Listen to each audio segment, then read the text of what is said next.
Um dia, em outubro de 2018, eu estava indo de bicicleta elétrica para uma reunião, quando de repente um carro arrastando um tubo de aço se aproximou por trás e bateu em mim e na bicicleta, jogando-me no chão. Desmaiei ali mesmo. Quando acordei, senti uma dor do lado esquerdo do peito e não conseguia respirar. O motorista que causou o acidente me levou para o hospital. E lá o médico disse que eu tinha fraturado a sexta costela. Mas sorrindo, ele disse: "Esse acidente parece ser uma coisa ruim, mas foi uma grande sorte." Sorte? Ele continuou: "Tem um tumor no seu pulmão esquerdo. Se não fosse o acidente, eu não teria descoberto. Sugiro que faça uma cirurgia no hospital maior imediatamente. Se esperar, o câncer vai se espalhar e será tarde demais." Ouvir isso me deixou chocada. Fiquei lânguida na cadeira, totalmente sem força. O médico me consolou dizendo: "Você ficará bem. Pode ser um tumor benigno. Hoje temos uma medicina avançada para tratar disso." Eu pensei: claro, não será maligno. Venho cumprindo o meu dever em todos esses anos de fé. Deus me protegerá. No momento que pensei isso, comecei a me acalmar. Depois, meu marido também me consolou: "Não fique nervosa. Esse hospital não tem o melhor equipamento. Pode ter sido um diagnóstico errado. Vamos fazer outro exame em um hospital melhor. Talvez não seja nada. Além disso, você não acredita em Deus? Se tiver algo, Ele cuidará de você."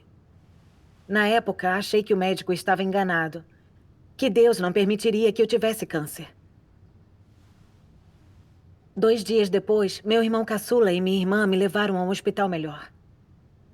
E eu fiquei chocada ao descobrir que os exames confirmaram que era um tumor maligno, que já estava em estado semi-avançado. O médico recomendou que eu ficasse internada para fazer a cirurgia e a químio. Disse que se eu esperasse e o tumor avançasse, não haveria nada que pudesse fazer. Deve ter sido muito difícil ouvir que era mesmo câncer. Na época, simplesmente não pude aceitar o fato. Eu tinha cumprido o meu dever durante todos os meus anos de fé. Eu nunca tinha permitido que nada atrasasse o meu dever, por mais que eu sofresse. Estava sempre pronta para ajudar com qualquer dificuldade dos irmãos. Eu tinha me despendido por Deus de todo o coração. Como então podia ter uma doença tão grave? Por que Deus não estava me protegendo? Quanto mais eu pensava, mais miserável ficava. Depois, ouvi outro paciente dizer: "A minha cirurgia foi há mais de 1 ano, mas a ferida da incisão ainda dói muito. Não é só caro, também é triste demais." Ele também disse que havia uma pessoa idosa na sua ala, que levantou da cama e andou por aí 3 dias após a cirurgia, quando de repente desmaiou e não pôde ser salva.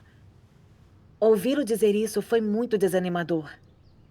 E era como se minha última esperança tivesse sido destruída. E se a minha cirurgia não fosse bem sucedida, eu morresse e nós gastássemos todo o nosso dinheiro, como a minha família sobreviveria? Em minha tristeza, vim para diante de Deus em oração, pedindo que Ele me guiasse para entender a sua vontade. Então me lembrei de algo das palavras de Deus. Se o homem abriga pensamentos tímidos e temerosos, isso é porque Satanás o enganou temendo que cruzemos a ponte da fé para entrar em Deus. Amém. Amém. Vida e morte estão nas mãos de Deus. Então pouco importava o resultado da cirurgia, eu devia ter fé em Deus e encará-la confiando nele. Fui internada para a cirurgia, que levou 4 horas ao todo. Quando acordei, a enfermeira me disse feliz: "Sua cirurgia foi um sucesso total."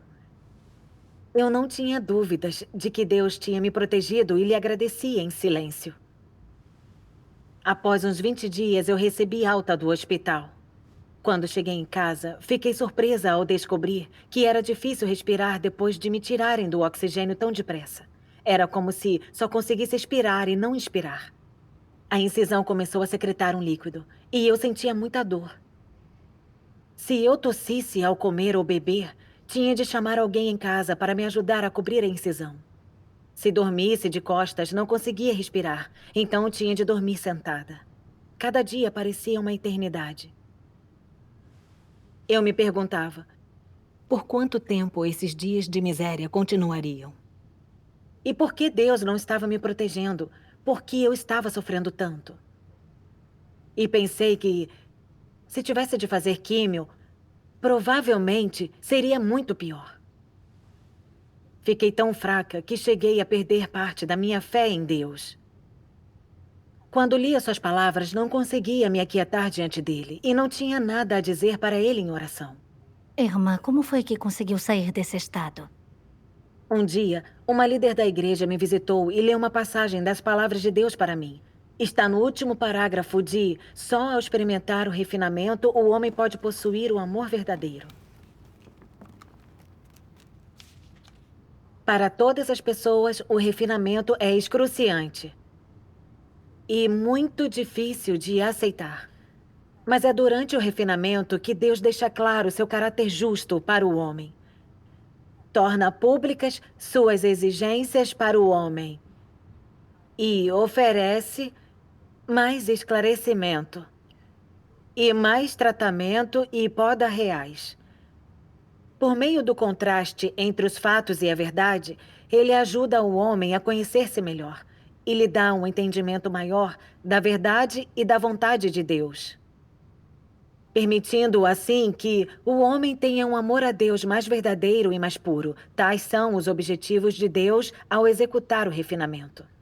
Toda obra que Deus faz no homem tem seus objetivos e significados próprios. Deus não faz uma obra sem sentido, nem uma obra que não beneficie o homem. O refinamento não significa remover pessoas da frente de Deus. E não significa destruí-las no inferno.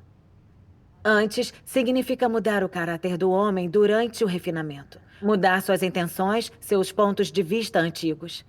Mudar seu amor a Deus e mudar sua vida inteira.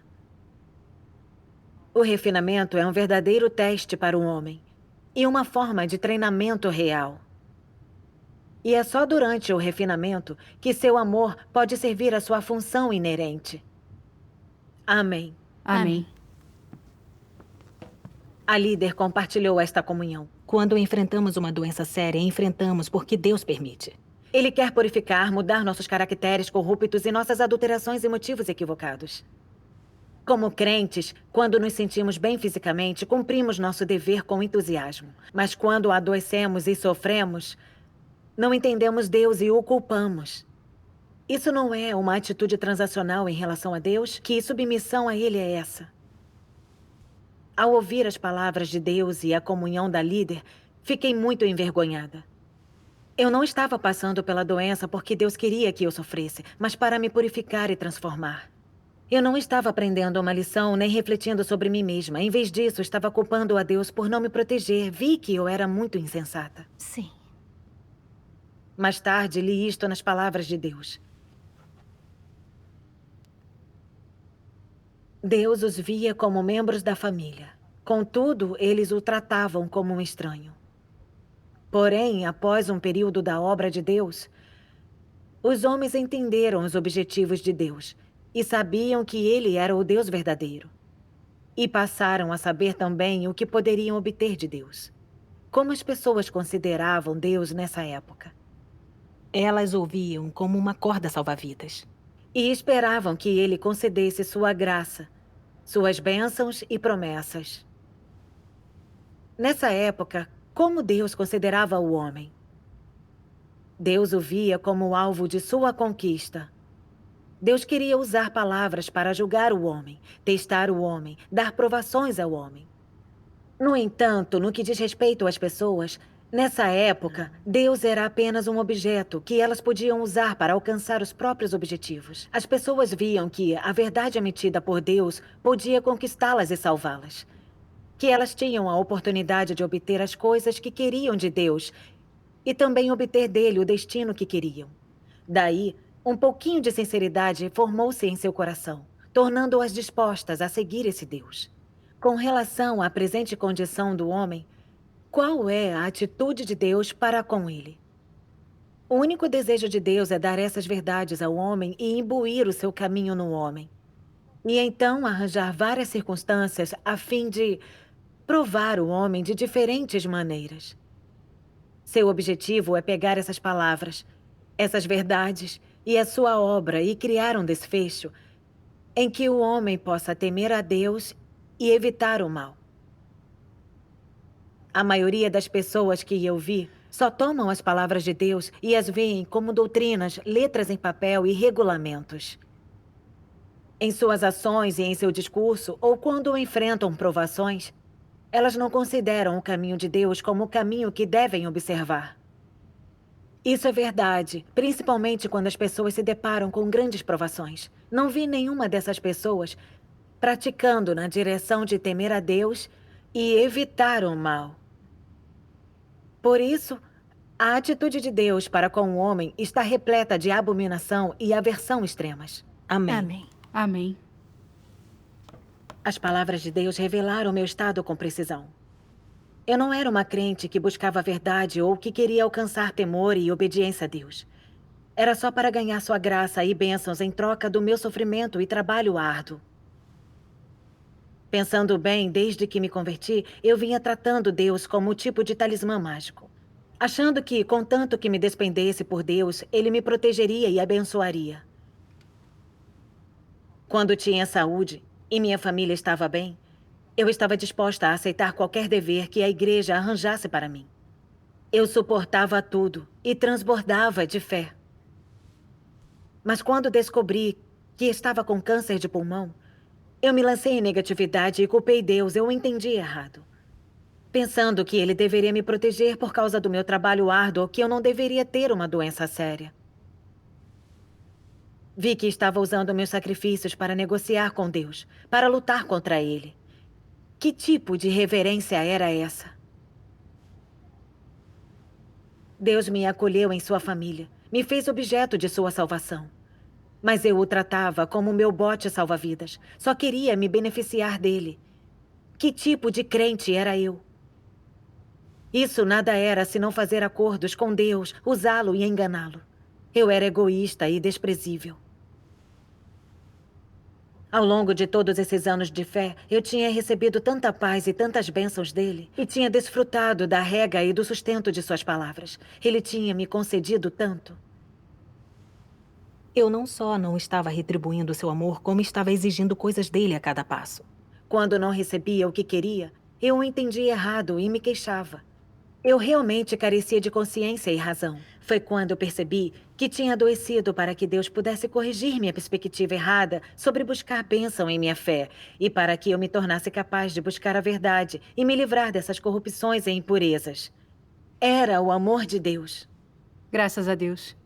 Se isso não tivesse acontecido com você, teria sido difícil reconhecer seus motivos impuros em sua fé. Sim. É verdade. Eu me senti muito culpada e não queria mais frustrar os esforços minuciosos de Deus. Eu me senti pronta para obedecer aos arranjos e orquestrações de Deus. Amém. Depois de entender isso, me senti muito mais em paz comigo mesma. E consegui aquietar meu coração para ler as palavras de Deus. E aos poucos, a minha dor foi começando a diminuir. Graças a Deus. A hora da minha primeira químio chegou num piscar de olhos. Os outros pacientes da minha ala estavam todos enjoados e vomitando. Mas embora sentisse um pouco de náusea, eu não estava tão ruim quanto eles. Todos me invejavam e diziam que eu era sortuda. Eu sabia em meu coração que Deus estava me vigiando. Estava. Mas depois de 3 sessões, eu estava ficando cada vez mais fraca e não conseguia nem andar direito. Estava sem apetite e comer me fazia vomitar. Na 4ª químio, assim que a infusão começou, comecei a me sentir fraca e dolorida no corpo inteiro. Meu estômago se revirava e eu regurgitava bilis sem parar. Minha visão embaçou e eu via tudo dobrado. Era como se o mundo estivesse girando. Nem consigo descrever como me senti miserável. Eu não me sentia bem, nem deitada, nem sentada. Tonta, consegui arrancar a seringa de algum jeito. Então, a enfermeira-chefe gritou para o meu marido. Esse medicamento não pode ser contaminado. Se isso acontecer, tudo o que fizemos até aqui terá sido em vão. E pode até custar a vida dela. Quem assume a responsabilidade por isso? Quando ouvi que o que eu fiz poderia arruinar tudo, eu pensei, gastamos o dinheiro e ainda não estou melhor. Minha família precisa cuidar de mim todo santo dia. Sou um fardo para eles. E nem sei se o tratamento funcionará. Viver desse jeito é horrível. Naquela época, eu estava desesperada. E até pensava que seria melhor morrer de uma vez. Fugi da ala quando meu marido não estava olhando. Eu me sentei junto a uma janela do 12º andar, pensando, seria melhor pular e pôr um fim nisso do que continuar sofrendo desse jeito. Ao pensar em pular, eu comecei a chorar muito. Naquele momento, meu marido apareceu, me abraçou e me afastou da janela. Ele me acalmou. Por que acreditar no que uma pessoa diz? Não deveria confiar no Deus em que você crê? Suas palavras me deixaram envergonhada. É verdade. Como crente, por que eu não sabia confiar em Deus? Lembrei-me das seguintes palavras de Deus. A duração de vida de todos foi predeterminada por Deus. Se uma enfermidade parece terminal em sua superfície, mas, do ponto de vista de Deus, seu tempo ainda não chegou e sua missão ainda não está completada, então ele não o levará. Se Deus lhe confiou uma comissão e sua missão não está completada, então ele não permitirá que você morra, mas o manterá vivo até o momento final. Amém. As palavras de Deus são muito claras. Há muito tempo Deus determinou quanto tempo eu viveria e quando eu morreria. A despeito de estar com câncer, se a missão de Deus para mim não estivesse cumprida, ele não me deixaria morrer. Se sua missão para mim estivesse completa, então, mesmo sem doença, eu morreria na hora determinada. Isso era a predestinação de Deus. Sim. Amém. Mas eu não entendia o governo e a predestinação de Deus. Por isso não fui obediente diante da doença. Tive medo de desperdiçar dinheiro no tratamento que não funcionasse. E quis escapar daquela situação por meio da morte. Eu era tão rebelde. Eu me senti melhor quando me dei conta disso. E pensei, não importa o que aconteça, estou disposta a me submeter aos arranjos de Deus. Amém. Amém. Então, depois de algumas sessões, eu me recuperei muito bem. E quando recebi alta, o médico disse, venha fazer um check-up daqui a 3 meses. Se estiver tudo bem, não terá que fazer radioterapia. Em casa, eu me sentia melhor a cada dia e pude assumir um dever novamente. Graças a Deus. Que ótimo. No meu primeiro check-up, o médico me disse que eu estava me recuperando bem e que tudo parecia estar bem. Chorei de alegria e agradeci a Deus em meu coração. Eu sabia que devia cumprir bem o meu dever para retribuir o amor de Deus. E talvez ele afastaria meu câncer e me libertaria daquela miséria. Eu me senti energizada em meu dever e minha fé também cresceu. Depois disso, obteve melhora? Não. No segundo check-up, o médico me deu a notícia de que o câncer tinha migrado para a parte de trás da cabeça. Não consegui acreditar. Imediatamente perdi todas as forças e as lágrimas escorreram pelo meu rosto. Como o câncer pôde migrar? Eu tinha conseguido me conhecer por meio dessa doença. Tinha fixado minhas perspectivas na busca e estava investindo tudo em meu dever. Por que Deus não tinha eliminado o meu câncer? Eu me senti muito culpada quando tive esse pensamento. Eu não estava culpando Deus de novo? Estava. Então, aquietei meu coração e refleti sobre a razão de não conseguir deixar de culpar a Deus no momento em que o médico disse que o câncer tinha se espalhado. Qual era a raiz do problema? Um dia, vi um vídeo de uma leitura de algumas das palavras de Deus. Vamos assistir juntas? Vamos. Deus Todo-Poderoso diz: primeiro, quando as pessoas começam a acreditar em Deus, qual delas não tem seus próprios objetivos, motivações e ambições? Mesmo que uma parte delas acredite na existência de Deus e tenha visto a existência de Deus, sua crença em Deus ainda contém essas motivações, e seu objetivo final em acreditar em Deus é receber suas bênçãos e as coisas que elas querem. Toda pessoa constantemente faz tais cálculos em seu coração e elas fazem exigências a Deus que trazem em si suas motivações, ambições e uma mentalidade transacional.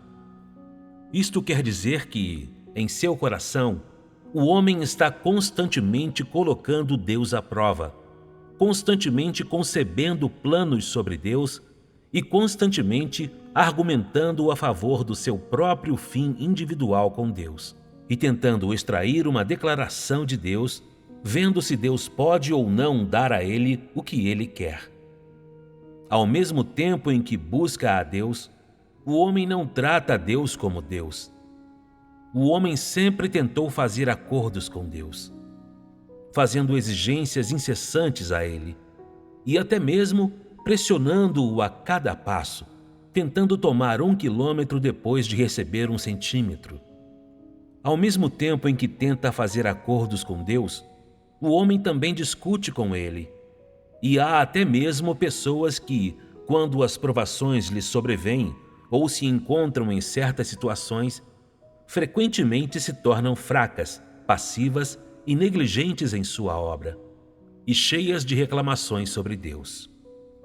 Desde o tempo em que o homem começou a acreditar em Deus, ele tem considerado que Deus é uma cornucópia, um canivete suíço, e considera-se o maior credor de Deus, como se tentar receber bênçãos e promessas de Deus fosse seu direito intrínseco e obrigação, enquanto a responsabilidade de Deus fosse proteger e cuidar do homem e prover para ele. Essa é a compreensão básica da crença em Deus de todos aqueles que acreditam em Deus. E tal é sua compreensão mais profunda do conceito de crença em Deus. Da natureza essência do homem, a sua busca subjetiva, não há nada que se relacione ao temor de Deus. O objetivo do homem em acreditar em Deus não poderia ter nada a ver com a adoração a Deus. Ou seja, o homem nunca considerou nem entendeu que a crença em Deus requer temer e adorar a Deus. À luz de tais condições, a essência do homem é óbvia. Qual é essa essência? É que o coração do homem é malicioso, abriga traição e engano, não ama a equidade e a justiça, nem o que é positivo e é desprezível e ganancioso. O coração do homem não poderia estar mais fechado para Deus. Ele não o entregou absolutamente a Deus. Deus nunca viu o verdadeiro coração do homem, nem jamais foi adorado pelo homem. Amém. Amém. Amém. As palavras de Deus são tão verdadeiras. Sim, e eu era o tipo de pessoa que Deus descreve. Sempre motivada em minha fé por receber bênçãos, pensando em como ser abençoada e encontrar paz em Deus. Nunca pensava em como praticar a verdade e obedecer a Deus. Minha família foi agraciada por Deus desde que me converti, e eu estava feliz por ter encontrado alguém em quem pudesse confiar. Eu me lancei em meu dever, esperando ser ainda mais abençoada por Deus. Mas após ter o câncer, só me enchi de queixas, pensando que tinha dado tanto em meu dever que Deus deveria me abençoar com saúde. Quando o médico disse que meu câncer tinha migrado, novamente comecei a fazer exigências insensatas a Deus. Achava que, já que cumpria o meu dever mesmo estando doente, Deus tinha de me livrar da doença. Percebi que não estava tratando Deus como Deus, mas que estava agindo como se Ele me devesse algo. Estava sempre exigindo algo dele. Eu tinha trabalhado e feito alguns sacrifícios, mas não estava tentando satisfazê-lo. Estava apenas apresentando uma fachada para enganar a Deus, para conquistar o seu favor, para que ele fizesse o que eu queria. Os venenos de Satanás, como cada um por si e o demônio pega quem ficar por último, ditavam os rumos da minha vida. Eu queria grandes bênçãos por uma contribuição pequena. Eu acreditava em Deus, mas não lhe entregava meu coração. Eu era tão egoísta e astuta. Era uma pessoa descarada, gananciosa e mesquinha. Pensei em como Deus se tornou carne para nos salvar. suportando a busca e perseguição pelo Partido Comunista e nossos equívocos, queixas, rebeliões e resistências como crentes. Ele sofreu humilhação incrível, enquanto em silêncio continuava a expressar verdades para nos purificar e salvar, sem exigir nada em troca. O amor de Deus é incrivelmente altruísta. Amém. Eu sabia que Deus esteve comigo durante toda a doença. Sempre que eu estava em desespero e dor, Deus usou suas palavras para me guiar e conduzir. A essência de Deus é tão linda e boa, e seu amor por mim é incrível. Sim. Então percebi que não tenho nenhuma consciência e que tudo o que eu fazia era tão ofensivo a Deus. Também pensei no apóstolo Paulo, em como ele sofreu e pagou um preço por espalhar o evangelho. Mas ele só queria ser coroado, ser recompensado. Chegou a dizer que a coroa da justiça deveria ser reservada para ele. O que quis dizer era que se ele não fosse abençoado, Deus não seria justo. Paulo teve fé, mas nunca conheceu a si mesmo, e seu caráter nunca mudou. No fim, ele foi punido por Deus. Minha perspectiva sobre a busca era igual à de Paulo. Pensava que era normal acreditar em Deus pelas bênçãos, e quando não as recebi, o culpei. Eu estava numa senda contrária a Deus. Eu sabia que devia corrigir minha busca, ou acabaria sendo eliminada por Deus igual a Paulo. Então me ajoelhei diante de Deus e orei. Ó Deus, eu estava errada. Estou pronta para abandonar minha perspectiva errada sobre a busca. E não importa o que aconteça com o meu câncer, eu me submeterei aos teus arranjos. Amém. Amém. Depois disso, li as palavras de Deus todos os dias e aquietei meu coração diante dele. Meu estado melhorou constantemente. Graças a Deus. Então, num dia em dezembro de 2019, o hospital me notificou que eu precisava fazer radioterapia. Os outros pacientes diziam que a radiação era a pior coisa, que ela queima a carne e você perde os cabelos. Além disso, você vomita, fica tonto e perde o apetite. Fiquei tão assustada. Eu não queria passar por tudo aquilo de novo. Pensei que se Deus eliminasse o câncer, eu não precisaria enfrentar a radioterapia. Então percebi que estava fazendo exigências a Deus de novo. E orei a Deus, renunciando às minhas intenções. E li uma passagem das palavras de Deus. Uma passagem em A Obra de Deus, O Caráter de Deus e o Próprio Deus 2. Jó não falava de barganhas com Deus e não fazia pedidos ou exigências a Deus. Ele louvou o nome de Deus por causa de seu poder e autoridade em governar todas as coisas. Seu louvor não dependia de suas próprias bênçãos ou desgraças. Ele acreditava que, receba o homem bênçãos ou desgraças de Deus, o poder e a autoridade de Deus não mudarão. E, portanto, independentemente das circunstâncias de uma pessoa, o nome de Deus deve ser louvado. O fato de o homem ser abençoado por Deus é por causa da soberania de Deus. E é também por causa da soberania de Deus que o homem é flagelado.